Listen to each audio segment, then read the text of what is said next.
Поход за грибами, ребята! Пошли, айда!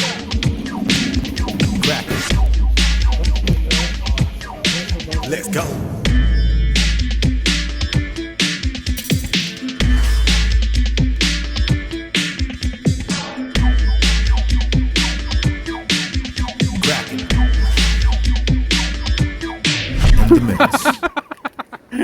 Надо научиться, как правильно кашлять, чихать и чихать.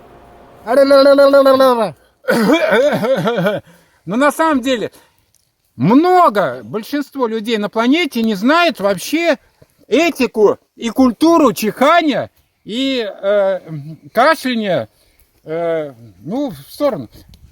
Или не знают, или просто они боятся. Ладно, смотрите, мне захотелось кашлянуть. Ну, неважно где, в троллейбусе, где-то, где еще вообще. Вас научили с детства там, ваши родители и в школе вот так. А потом все вы берете за эти поручни, телефоны. Все равно вы разносите этот вирусняк, на самом деле. А не проще вот так. Ну, допустим, рубашка, шарф тут. Или пальто вот так. Вот так взял, приподнял немножко.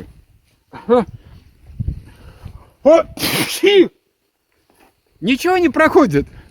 Никакие капли, никакие брызги. Чих же распространяется там на 2, на много метров. Даже больше. Вот. А так раз, и все, и задерживает. У вас там кофта или чего, вот так, это же легко сделать. Это же ваше. Это каждый к себе. Вот он. Так, понимаете, все дело в привычке. У вас уже сформировался уже этот монотонный, привычный стереотип. Кашляет вот в ладошку. Все равно вы будете с кем-то здороваться через полчаса, час. Или 10 минут. Выйдете на остановку, возьмете за поручни. И вот так и разносите. Вот так, как человек пернул, и всем досталось по чуть-чуть. Где-то рядом людям, которые стоят.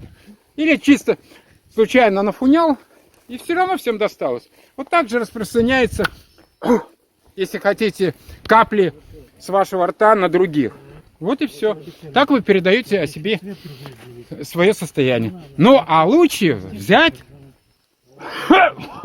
К себе. Все. Ну, кроме сопли. Сопли в носок,